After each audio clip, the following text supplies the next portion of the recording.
In Las Vegas tonight, the father of Boston Celtics star Jaylen Brown is facing attempted murder charges. Police say Quenton Brown, who stands about 7 feet tall, stabbed a man multiple times during a parking lot dispute, leaving the victim in critical condition. The former professional boxer, who goes by the middle name Marselles, made his first court appearance this afternoon. Let's bring in CBS News reporter Andres Gutierrez. He was there for that court appearance, Andres, and appears live from the park where the stabbing took place. Andres, how did this all escalate to what they're calling attempted murder?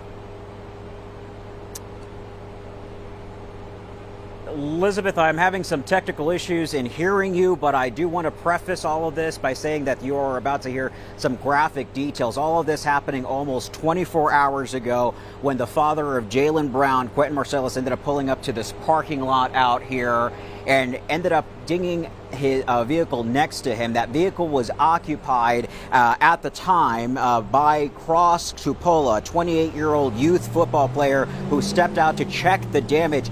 Heated words were exchanged between the two men. The victim ended up asking Brown, who, as you mentioned, stands at 7 feet, weighs 300 pounds, and is a former boxer, if he wanted to fight. Brown ended up agreeing. As the victim walked away, Brown allegedly pulled out a knife. Witnesses say Brown stabbed the youth coach as many as 25 times, first to the back, then multiple times in the abdomen. In that police report, just doctors ended up describing his injuries as catastrophic. He ended up having a defensive cut in his hands as well as a broken rib. Surgeons had to remove a part of his stomach because his bowels were eviscerated, meaning that they ended up spilling out. The victim is in critical condition. I talked to his girlfriend earlier today. She didn't want to go on camera, but I did talk to, because she wanted to talk to her attorney, but told me that the coach underwent another round of surgeries this morning. And because I can't hear you, having technical issues, I do want to cover some other aspects of this story. There were a ton of witnesses out here who ended up seeing the gory scene, and they ended up getting a good look